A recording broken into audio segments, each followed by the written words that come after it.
Kaibigan, hindi nagkataon lamang, hindi aksidente na sa oras na ito ay mapapanood mo ang video na ito. Mahal ka ng Diyos. May magandang dahilan at plano ang Diyos kung bakit niloob niya na ako ay mapakinggan mo sa oras na ito. Sapagkat gusto ng Diyos na bigyan ka ng pagkakataon na marinig mo ang mahalagang mensahe na ito mula sa salita ng Diyos. Hallelujah. Ang sabi ng Bible, ipinanganak tayong walang dala, wala rin tayong madadala sa ating pagpanaw. Kaya anumang meron tayo ngayon sa mundong ito na maaari nating mapundar o mabili, pwede tayong magkaroon, pwede tayong makabili ng magandang bahay, mamahaling sasakyan, mamahaling damit, mamahaling gadget.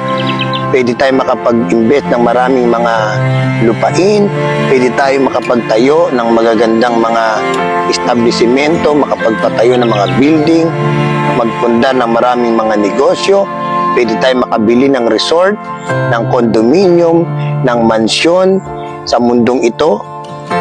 Lahat ng yan, pwede nating mabili kapag tayo nagsikap, nagtrabaho, o yumaman, o umasenso. Pwede tayo makabili ng mamahaling alahas. Pwede tayo makabili ng sarili nating jet, eroplano, barko, yate, mamahaling mga sasakyan.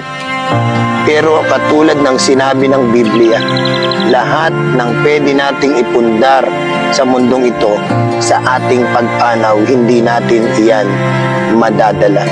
At alam nyo, wala namang masama na magpundar, mag-invest ng mga material na bagay sa mundong ito. No? Walang masamang umasenso. Pero nakakalungkot na maraming mga tao, no, dahil sa gusto nilang umasenso, guminhawa, sumagana, at matanggap ng maraming mga material na bagay, makabili ng mga material na bagay sa mundong ito, nawalan sila ng panahon para sumamba, magpuri, sumunod sa ating Panginoon. Nakakalungkot isipin na may mga tao na wala ng panahong sumamba tuwing linggo dahil sa kagustuhan nila na umasenso, kagustuhan nila na magkamal ng salapi, wala na silang panahon para sumamba tuwing linggo. Maraming mga tao dahil sa kagustuhang umasenso at sumagana sa kanilang mga buhay, wala na silang panahon na ang salita ng Diyos ay kanilang pakinggan bulay-bulayin.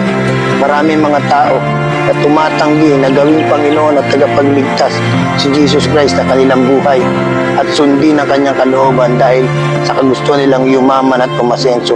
Malungkot na katotohanan na maraming tao pinagpapalit ang Diyos, pinagpapalit ang pagsunod sa Diyos kapalit ng kaginhawaan at mga material na bagay sa mundong ito. Kaibigan, gusto kong sabihin sa iyo, gaano ka man maging matagumpay na tao, maging pinakamayaman tao sa mundong ito, maaaring mapasayo na ang lahat ng bagay sa mundong ito. Pero katulad ng sinabi ng Bible, isang araw iiwan mo yan. Isang araw wala kang madadala, kahit ultimo tornilyo ng iyong bahay, hindi mo madadala sa iyong pagpanaw. Ang pwede mo lang madala sa iyong pagpanaw ang iyong kaluluwa. Oo, ang iyong kaluluwa. At ang tanong, saan mapupunta ang iyong kaluluwa sa iyong pagpanaw? Kapag ang isang tao ay namatay na hindi nagsisi, hindi nagbalik loob sa Diyos, hindi tumalikod sa kasalanan, ng kanyang kaluluwa ay mapapahamak sa apoy ng impyerno, doon paparusahan sa araw at gabi.